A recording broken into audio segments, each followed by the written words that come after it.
यहाँ कल कुछ हुआ था। हमको साक्षी नहीं पूरा यकीन है। हमको और राजीव बाबू को बेहोश कर दिया। कोई तो आया था जो चिराग के गया। कहीं राजीव बाबू पे खतरा? अगर ऐसा है तो उसको हमसे होकर गुजरना होगा। अभी कौन है, काहे कर रहा है, सब पता लगाना होगा हमको।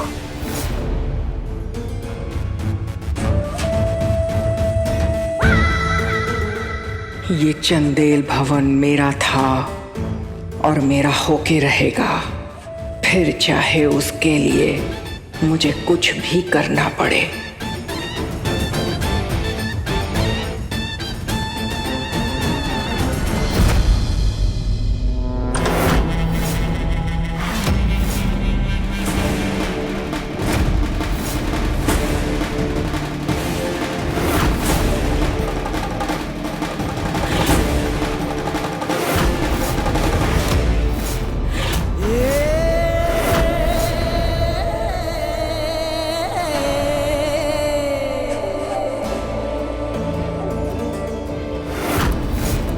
भागते रहो तुम सब सर्कस की बतकों की तरह।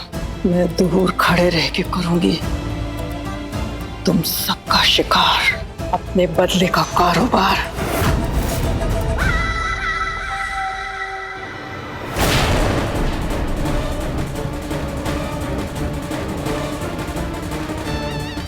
कोई तो आया था, पर कौन?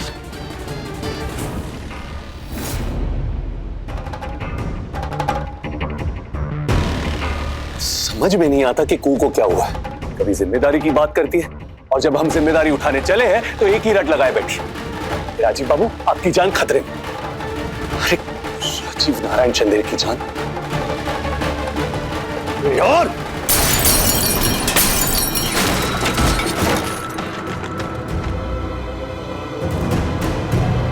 छोटे साहब, आपकी कॉफी। चतुआ,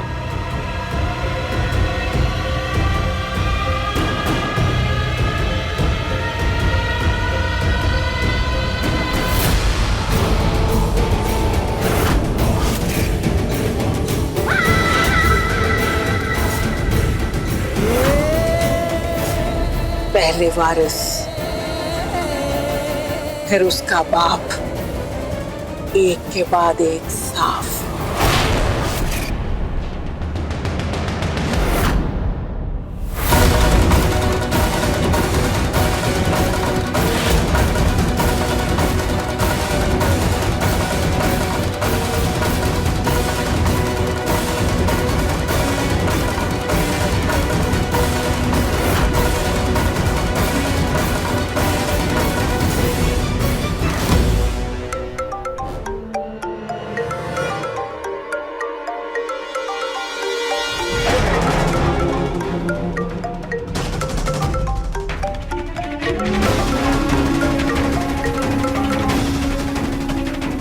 हेलो। काम क्या है ये पहले ध्यान से सुनो और समझो। दो लक्ष्य है, बदला भी लेना है और संदेशा भी पहुंचाना कि राजीव नारायण चंदेल किसी से नहीं डरता। और ये करना कैसे है और ये प्लान हम बताएंगे तुमको। सबसे पहले तो तुम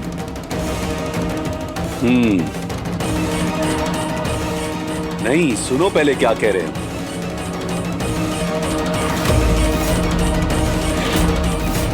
इस बार भी राजीव दोबारा मौत से बच गया।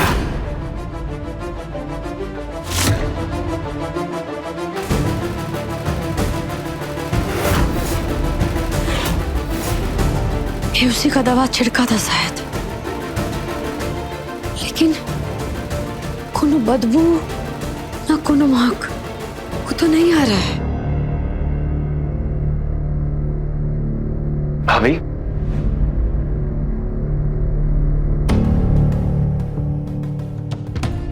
भाभी, आप यहाँ स्टोर रूम में? संजय बाबू, कल रात में ना यहाँ ही कमरे में कोई आया था और हमको बेहोश करके गया। और राजीव बाबू पे तो खतरा है ही ना। भाभी आप बेकार में ही एक सपने से डर रही है। ये सपना सच भी तो हो सकता है ना। भाभी सपना सपना होता है, सच नहीं। और देखिए सब कुछ सही तो है ना, किसी तरह का कोई अनहोनी ना कोई खतरा। और भाभी आपका सपना भी सच नहीं हुआ है। भाभी आप बस डर रही है। देखिए हम कहते कि राजीव दादा को उनकी जिम्मेदारी पूरी करनी दीजिए, निभाने दीजिए। आप मत रोकिए उन्हें प्लीज। दादा ना सिद्धेश्वरी और भानु चाचा के मंसूबों को रोकना चाहते हैं तो उन्हें रोकने दीजिए प्लीज। आप राजीव दादा को मत रोकिए। लेकिन संजय बाबू आप तो सब जानते हैं ना, फिर आप कैसे? भाभी आप उस गोली मिल जाने के घटना से डर चुकी हैं, लेकिन चंदेल वंश किसी के डराने से डरता नहीं। वो भाभी देखिए हम आपके साथ हर जगह हैं, लेकिन इस जगह आपसे यही कहेंगे कि आपको राजीव दादा का साथ देना चाहिए। इससे उनका हौसला और बुलंद होगा। को भाभी प्लीज राजीव दादा को यहां मत रोकिए प्लीज। भाभी हमें जाना होगा।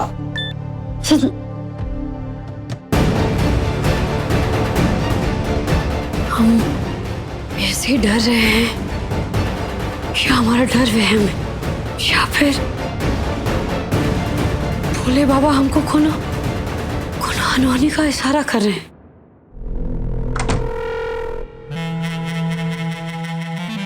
कोई सबूत नहीं मिलेगा। Hope I am loud and clear. Good.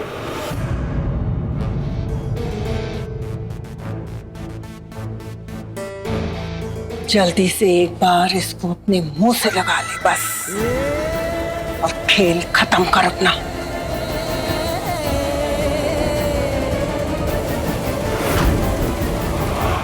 गुरुजी भी तो खतरा का चेतावनी दिए थे हमको। हे भोलेनाथ, कौन रास्ता दिखाओ भोलेनाथ। हमको कुछ समझ में नहीं आ रहा है कि हम अपने डर पे यकीन करें कि अपने डर पे वहम। ये भोले बाबा कुछ तो होगा।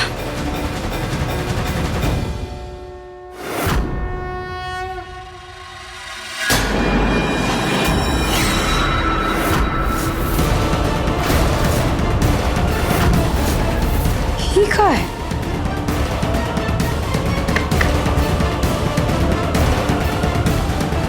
कि जमीन पर अलमारी जैसा कौन? खोल के देखते।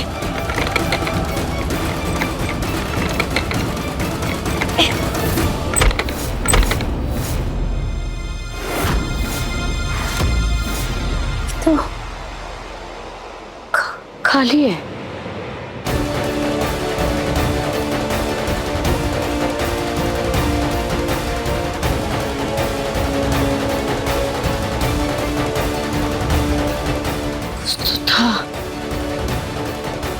जिसमें चिपका हुआ था कोनो कागज या कोनो फाइल। इसका मतलब हम सही थे। कोई तो आया था यहाँ, कोई आया था और यहाँ से कुछ निकाल के गया है।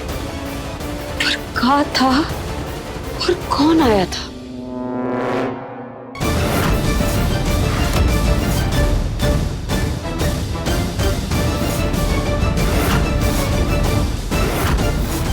वो सही कह रही थी। कल रात स्टोर रूम में आप भी थी ना।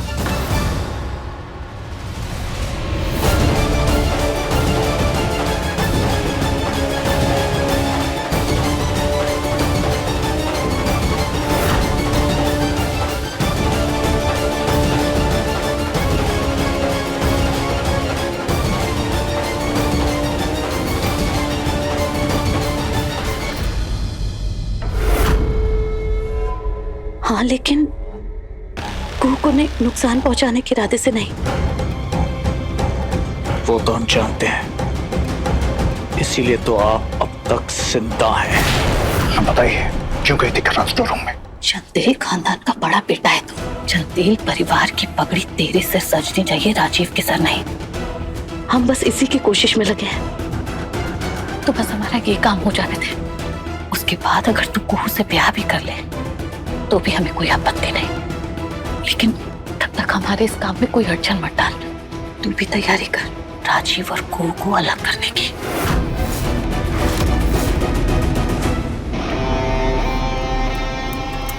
उसकी तैयारी कर चुके।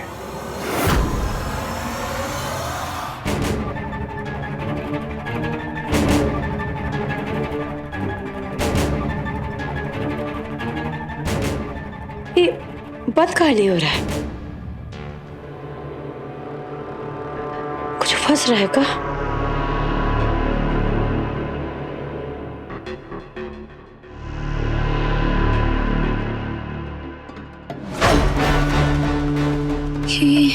ये कहीं ये उसी का दबा वाला ठीक ठीक याद नहीं आ रहा है, लेकिन कोई तो था। पता लगाना पड़ेगा को। देखते हैं कहीं कुछ और मिल जाए।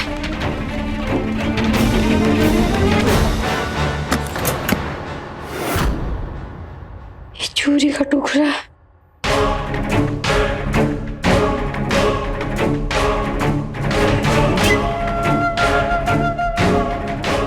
माने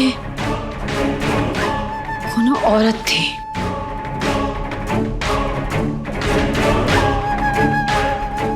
बताना पड़ेगा सबको। क्या हो रहा है ये? कब पिएगा कॉफी?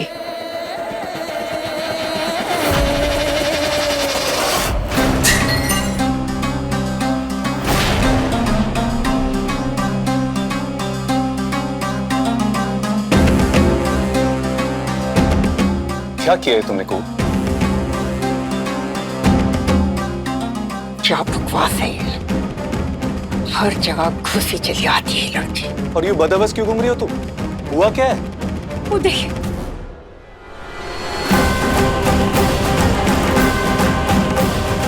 नहीं, एक बार पूरा बात के तह तक पहुंच जाए फिर इनको सब बताएंगे, वरना अभी अधूरा बात पे शक करेंगे, सोचेंगे हम फिर से लग गए इनको मुखिया बनने से रोकने के लिए।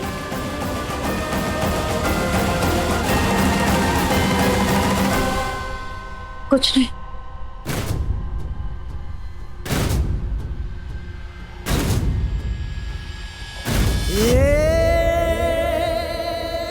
हर बार ये इस लड़की के चलते बच जाता है। ये लड़की हर बार कैसे राजीव का कवच उसकी ढाल बन जाती है। अब पहले मुझे इस लड़की से निपटना होगा। अरे रे रे रे, आज तो कमाल ही कर दिया आपने। लेकिन इतनी बड़ी खुशखबरी आपने हमें क्यों नहीं बताई? चंदेल खानदान की सारी मिल्कियत अब आपके नाम।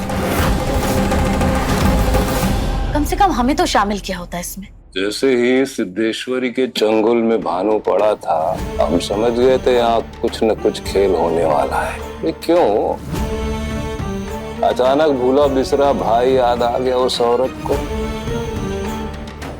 बाबूजी ने सिद्धेश्वरी को पहले ही अपनी संपत्ति से अलग कर रखा था और भानु को अपनी ही बहन से दूर। वहाँ वैशाली में रहते थे, हम यहाँ मुजफ्फरपुर में, ताकि भानु उसकी सोहबत से दूर रहे।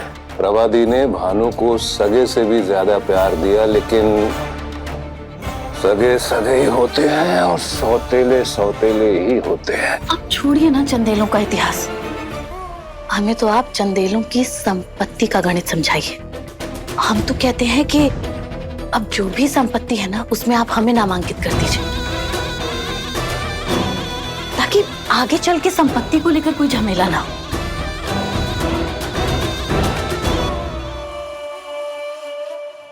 पत्ते न खेलो हमारे साथ में। नहीं, अधर्म पत्नी जी, तुम हमारे प्यार नहीं, अय्याशी का नतीजा हो। और अगर हमने अपनी वसीयत तुम्हारे नाम की ना, तो तुम हमारा कत्ल करके चल दोगी या फिर कत्ल करवा के मुक्त हो जाओगी। इतने भी नादान नहीं है। अब आपके और हमारे बीच में जो प्यार या जो अय्याशी का रिश्ता है, उसे तो हम बखूबी जानते हैं। लेकिन एक बात आप भी जान लीजिए कि ये खुशबू जिंदगी भर के लिए आपकी बंदी बन के रहने वाली नहीं है। तो अब हम हमारे अवधेश के लिए जो कुछ भी करेंगे उसके लिए आप हमें दोष मत दीजिएगा।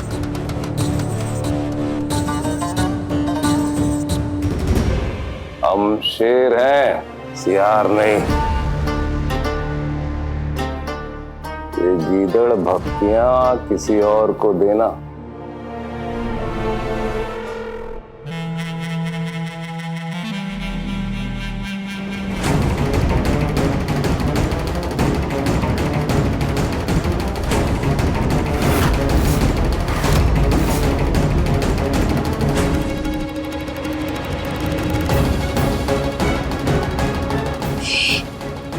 मौसी जी के हाथ में यही कलर का चूड़ी।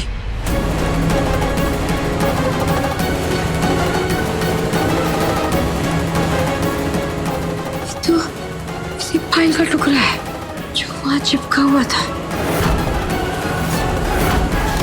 तो बहुत बड़ा खेल चल रहा है, कोनो खतरनाक खेल। क्या करे भोलेनाथ।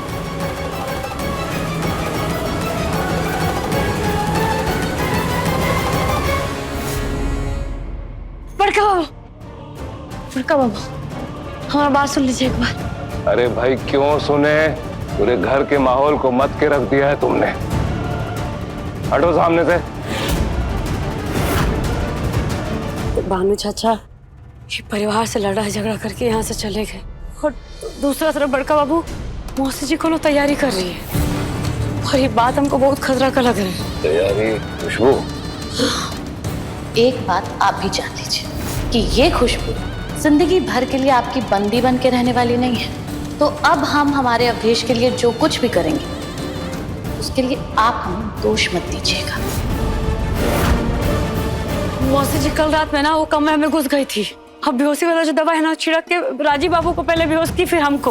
और वो जमीन पे वो जो अलमारी है ना उसमें से कोनो ये देखिए हमको टुकड़ा भी मिला है। ये नारंगी रंग का कोनो फाइल था, वो लेके निकली है। और बेहोश करने वाला दवा का ही देखिए, वो दवा का ढक्कन और ये सब मिला है, और उनका चूड़ी का टुकड़ा भी मिला है।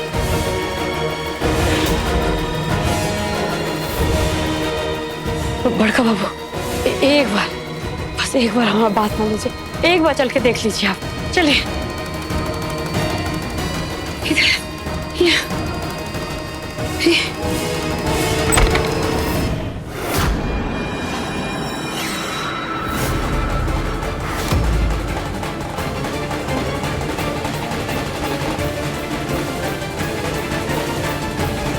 अरे ये तो उसी फाइल का टुकड़ा है।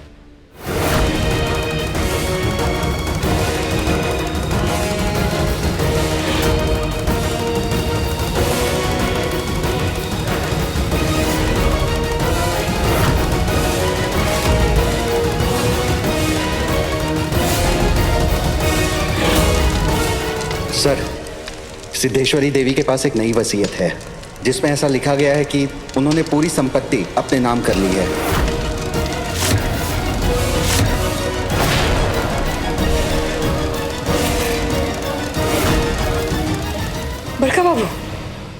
बड़का बाबू आपको मालूम है का यहाँ का रखा हुआ था? एक फाइल, और फाइल में वसीयत जो हमें तबाह कर सकती है, चंदेल खानदान की नींव हिला सकती है। वसीयत? जाली वसीयत जो सिद्धेश्वरी ने हमारे बाबूजी से जबरदस्ती बनवाई थी। नकली वसीयत बड़का बाबू? अगर ये फाइल सिद्धेश्वरी तक पहुंच जाती है तो हम सब सड़क पर आ जाएंगे।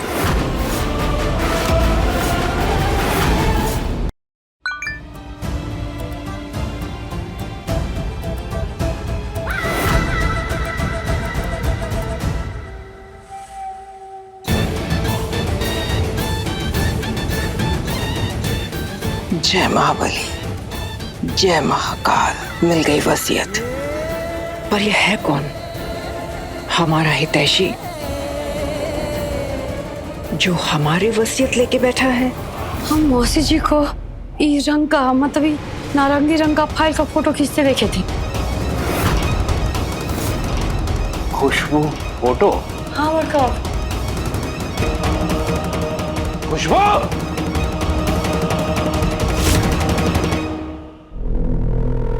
खुशबू, खुशबू, राजी को बुलाओ।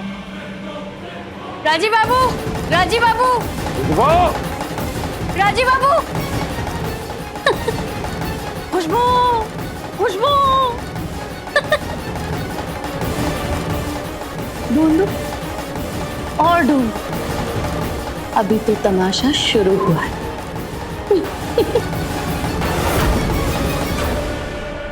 राजी बाबू, राजी बाबू, राजी बाबू। कहाँ गई ये खुशबू? पता नहीं क्या करने जा रही है। खुशबू, राजी बाबू। ये अचानक बिना किसी को बताए कहाँ चला गया? और खुशबू कहाँ है? ये राजी बाबू बिना कहे सुने कहाँ चले गए? अरे फोन तो लगाओ उसको। लगाओ फोन उसको। जी क्या हो गया दीन? फोन कहने लग रहा है राजी बाबू को। खुशबू कहाँ है? घर में होगी ना। पकड़ के लाओ उसको मेरे सामने। पकड़ के। मौसी जी को तो थोड़ी देर पहले ही हम घर में देखे थे। इतना जल्दी घर से गायब कैसे हो सकती है? यहीं कहीं होंगी, उनको ठीक से ढूंढना पड़ेगा। और ये राजी बाबू कहाँ चले गए? और इनका फोन भी नहीं लग रहा है। अब क्या करें हम?